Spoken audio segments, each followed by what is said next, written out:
Welcome back to Between Two White Coats, a podcast designed to help you be the healthiest version of yourself. I'm Dr. Michelle Plaster, a family medicine doctor. And I'm her co-host, Amber Foster, a family nurse practitioner. In our combined 30 years in medicine, we've seen a lot. We're discussing key issues surrounding health and wellness, answering some of our biggest questions, overcoming health obstacles, and giving patient-centered advice in hopes of educating you and providing the tools you need to live a healthy life. If you find our podcast helpful, please consider subscribing so you don't miss an episode. And don't forget to leave us a 5-star rating and review. This will help other people find our podcast. Thanks for joining us. We look forward to serving you. Thank you for joining us today. We are thrilled to have Dr. Juan Lacayo, who is a neurologist that Amber and I have been blessed to work with on many, many patients, as we are very quick to send our neurology cases to Dr. Lacayo, who we trust very much. Dr. Lacayo has been practicing neurology for about 15 years. He started his career as in uniform, similar to myself, as we had the blessing to serve our country as doctors. And he was in the Air Force in Alaska, which sounds really awesome and maybe really cold all at the same time. He started in Alaska, ended up in Georgia. Right. He was like, let's go south. And then he joined our community here as a physician about 11 years ago. That's great.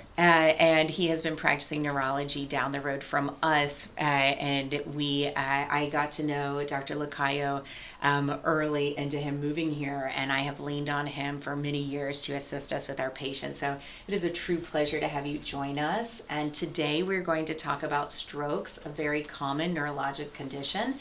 And a very serious neurologic condition. And we want to help people understand a little bit more about strokes and how to make sure that they get the proper care if something like this is going on. So thank you so much for being here.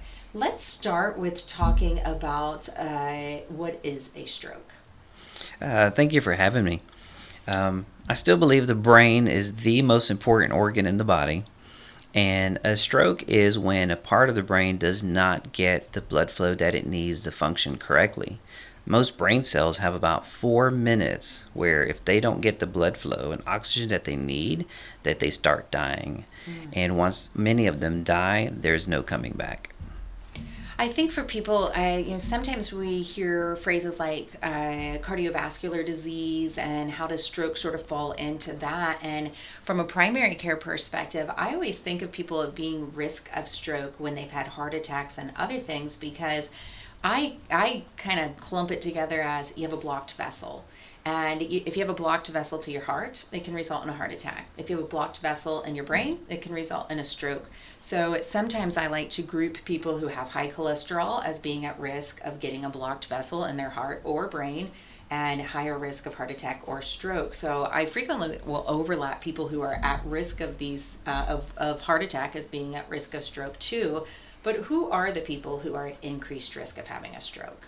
And that's true, and it's a very valid assessment of cardiovascular risk factors and cerebrovascular risk factors, because the same things that affect people, for example, hypertension or high blood pressure, high cholesterol, bad habits like smoking, that all those things make it where any extra sugar or cholesterol plugs up the arteries of the heart.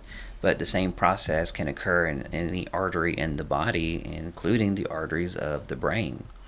As they narrow up further from all this extra gunk floating around in the blood, then at some point another little cholesterol plaque, or sometimes the blood cells themselves, a little clump will come on and just plug it right on up. And everything downstream can starve and die. And that's very important because it can produce symptoms. Whatever part of the brain isn't getting blood flow, it's not going to work correctly. So a lot of my patients, and yours as well, said, I don't feel quite right. I don't know what I should do, but I just went back to sleep. The next morning I got up and it was still there, and I figured I'd just sleep it off again. And then days later, they're like, okay, I need to be seen because this isn't getting better and a little bit worse. A lot of people need to appreciate that. Time is going to make you lose those brain cells. Like I said, 4 minutes. Most people who have stroke symptoms that come and go will be 15 minutes or so. And so if someone has it, they feel like I'm just going to let it pass. It could pass. And those small strokes Some people call them mini strokes. What we call TIAs means that there's a greater chance of having a big stroke right behind it. So the people who have those risk factors of high blood pressure actually is number one. Anyone who's had a stroke-like or a mini stroke-like symptom in the past is another big risk factor. People who have the habits of smoking and even alcohol consumption that's excessive because it dehydrates you, and so thicker the blood, the more likely it's going to sludge up these arteries that's circulating. Any extra sugar, for example, people with diabetes, or extra cholesterol. Some people may eat great, but it just runs in their family that their body's going to hold on to all the bad cholesterol it can. Anything that has the potential for clogging up the arteries, those are people at risk factor for stroke. And what are the symptoms of a stroke? The symptoms of stroke, for the most part, we say something that makes it where you ain't right. So I like this. Gunk. Right. You ain't right. Right. This is my kind of neurologist, right? Yeah. Like, you are not right. Yeah. That's right. The thing is, we have certain protocols that we have people to remind them that if your side of your face is droopy, if your eyelid is droopy, if maybe the vision goes out in one eye or the side of your vision, if one arm is weak or a leg is weak, if you're slurring your speech or you can't really get your words out, that all those could be signs of stroke. I say that if you're not quite right, because, for example, dizziness. Dizziness, as most people describe, is the most vague symptom anyone could have. And so a lot of people will feel dizzy. They may see in the emergency room and describe the dizziness just like you would vertigo, which is an inner ear problem. But the thing is you may never know if that's a stroke in the part of the brain that deals with coordination. So for people to try to figure out, is this a stroke or is this vertigo? Is this a weird thing about my eye being blurry, or is this a stroke? This numbness, tingling, did I fall asleep on my arm wrong, or is this a stroke? I don't want people to try to figure that out on their own at home. Anything along those symptoms, get checked out right away. And I say, call 911, get emergency services to take you to the place where you need to be, and let us figure that out.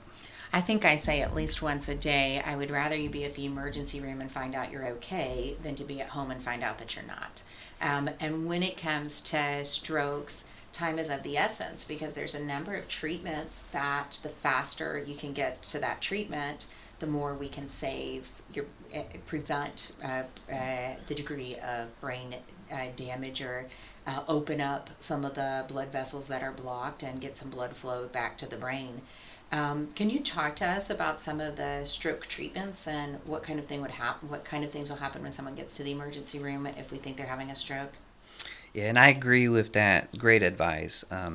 Saying get checked out first. If you check out okay and we realize you were just getting anxious, so be it. Right. Because on the opposite side is if we guess wrong and you have a stroke, that brain is damaged and it's not going to grow back. No.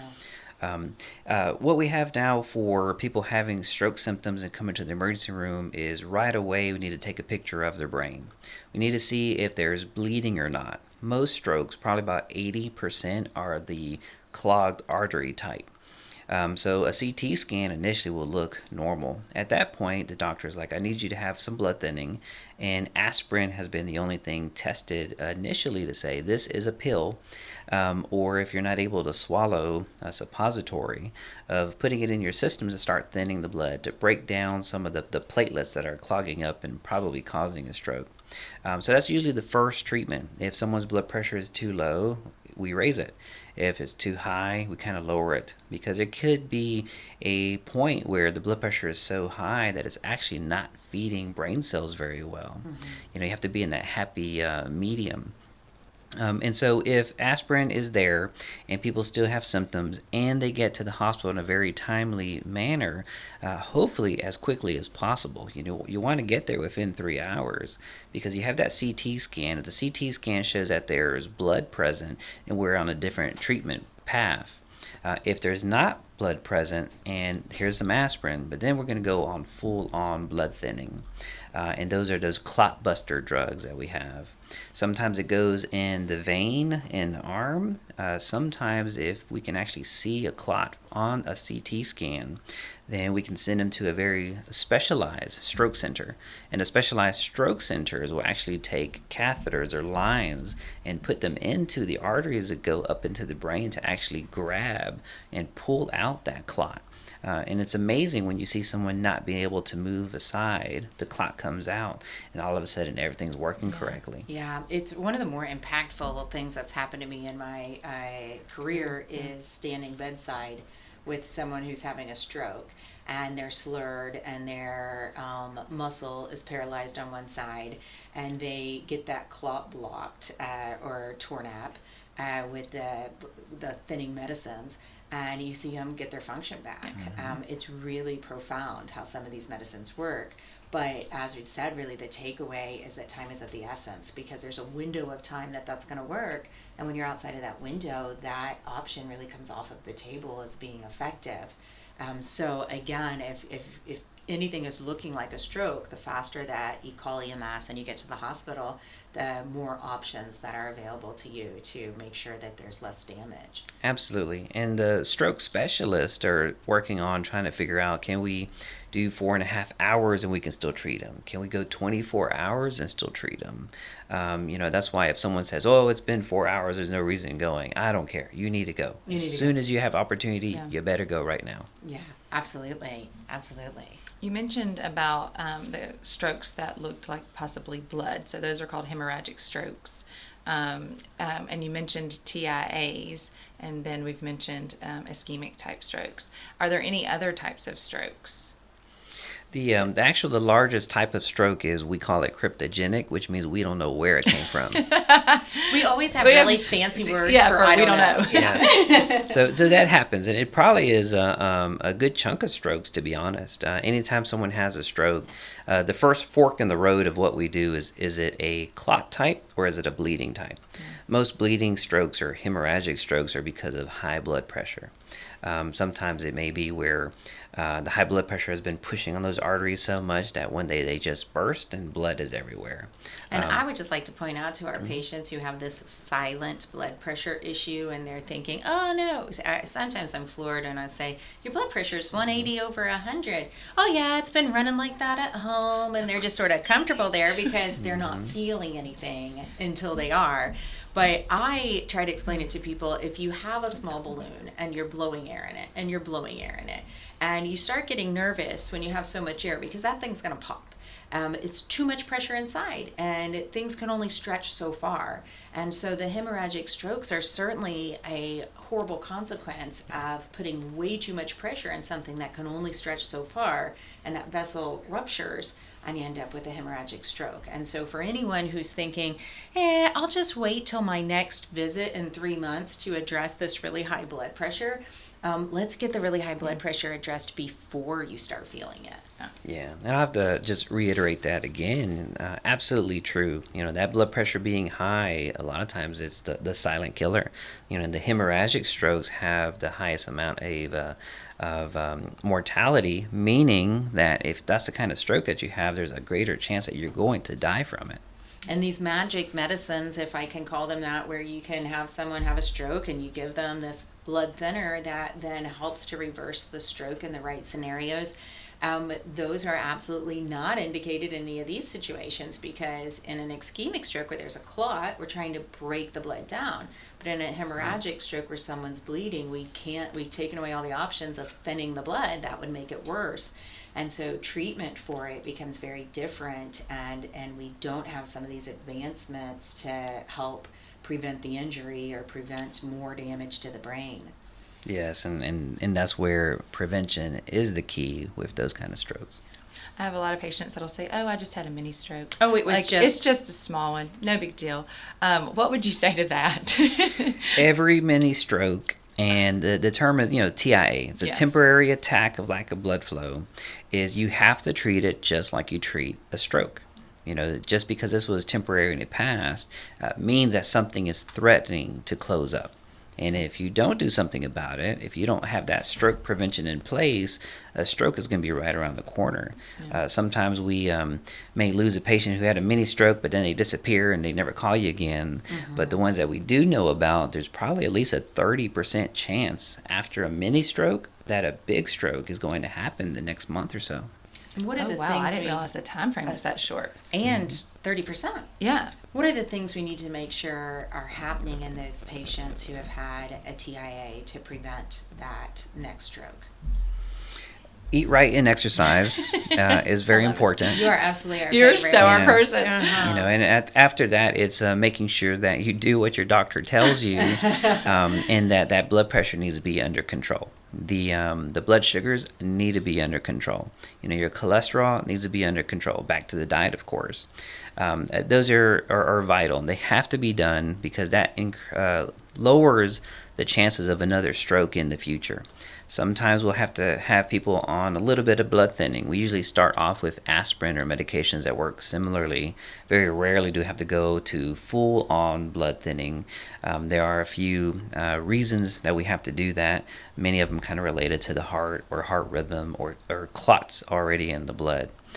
So those are the things that are going to be important to prevent it from happening. Just because someone has a stroke and has permanent brain damage and they're on some medicines, they're still not 100% protected against any future stroke. So it's going to be an ongoing treatment plan to make sure that your health is right for the rest of their lives. Yeah, and I would say for the patients who have had a mini stroke, everything is different now. And so you need to go in and sit with your primary care, or if you're being followed by a neurologist, so that you can discuss, I've now had this mini stroke because we're going to be more aggressive on what is an okay cholesterol level. Where we used to have a different cutoff, we're going to want to be more aggressive with that. Or in discussing, are you taking an aspirin or other things that can work for prevention? And most definitely on the eat right and exercise. I like to say God whispers, and if we're listening, he won't have to speak louder. And so sometimes we have to listen to those mini strokes that don't end up with permanent loss, so that we can make those lifestyle changes and recognize that we are a product of what we put into our system, and we need to be more careful because God has whispered to us now. So let's not make him speak louder. That's right. On one quick question, there's been a lot of back and forth on aspirin, and a lot of people, because it's over the counter, will take it upon themselves to start themselves an aspirin. And of course, any medication over the counter as well has its potential side effects, and especially with older people, we get concerned with GI bleeds and people who are taking aspirin. If someone has had a mini stroke, what is the recommendation on aspirin and the dosing? Great question, because there's a little distinction between what we call primary prevention and secondary prevention.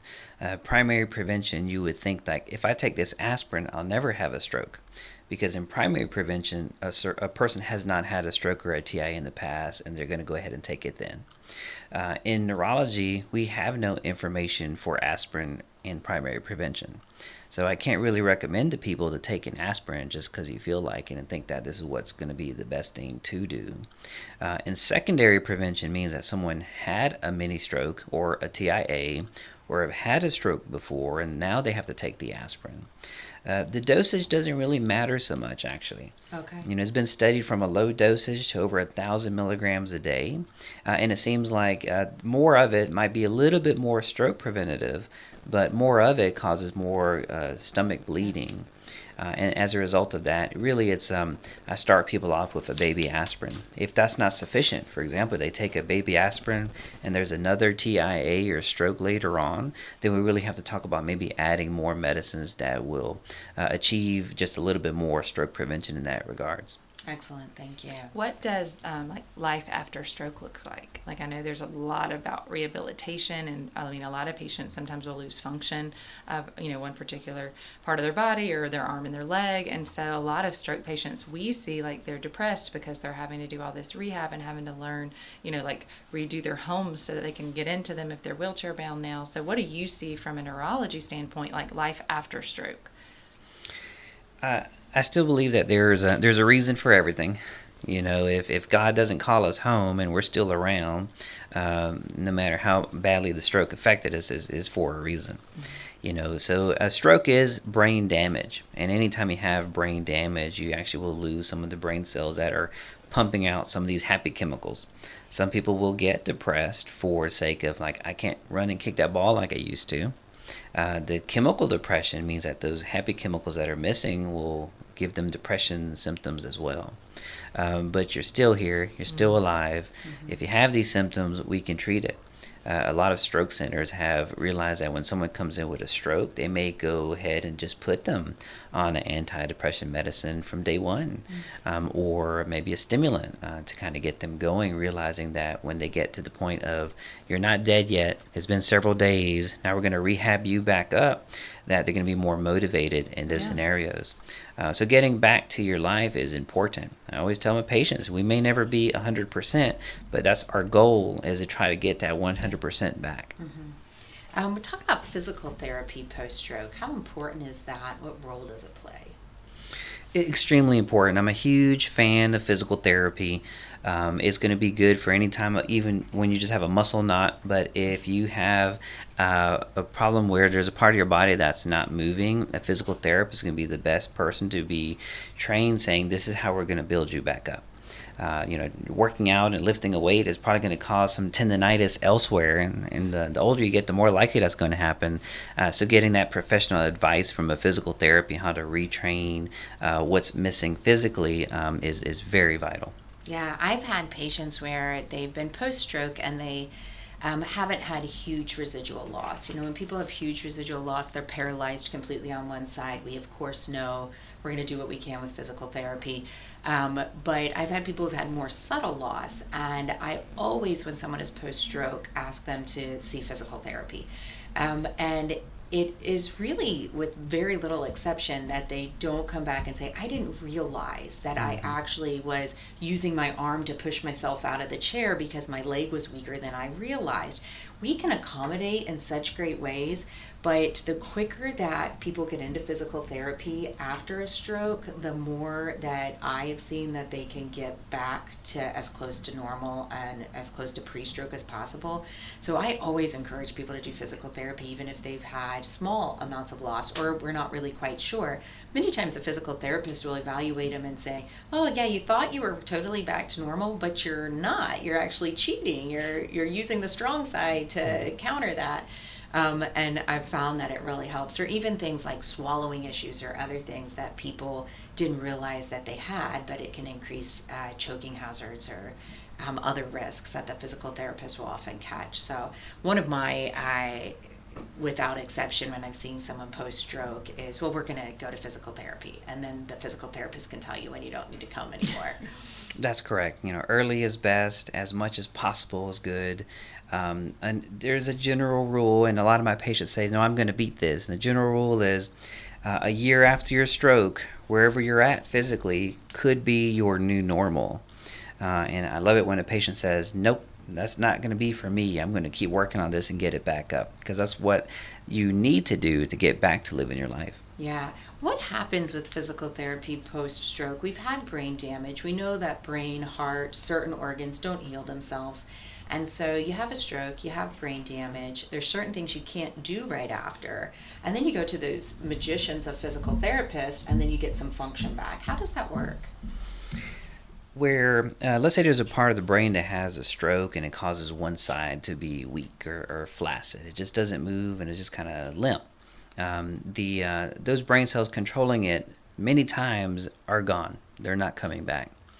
Now, the brain cells around those brain cells are trying their best to build you back up. They're going to try to do their job, and they're going to try to do the job of the brain cells that are missing. And so they need to be stronger, and that's where the physical therapist is. We're going to learn how to move this arm or leg in a way that we weren't able to do before. And we're going to get better at it, and you're going to exercise. It's just like learning to play golf or swing a club that you've never done before. Well, you can learn to do it now. And so that's how the physical therapy is going to get your brain cells who are left behind, who are still working, to communicate with your body and make sure that communication gets stronger and stronger. It's absolutely incredible to me how the brain can figure out, you can train the living brain cells to be able to do some of what is lost, and for people to understand that so that they really get right into that work. What would be your takeaway information to make sure that people have when it comes to strokes?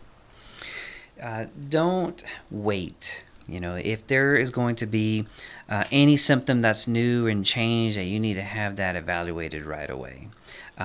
Stroke.org is going to be what we learned from the cardiologists and what neurologists are doing now of all the things that we can do health-wise, what to watch for, is good reminders. It's good reminder for yourself to know, so that way if you have a family member or a buddy who showed up and says, yeah, I can't feel this, I'm just going to sleep it off, as an individual saying, no, you got to get this checked out right away. So those are things that could be important, not only to take care of yourself, but for the people around you.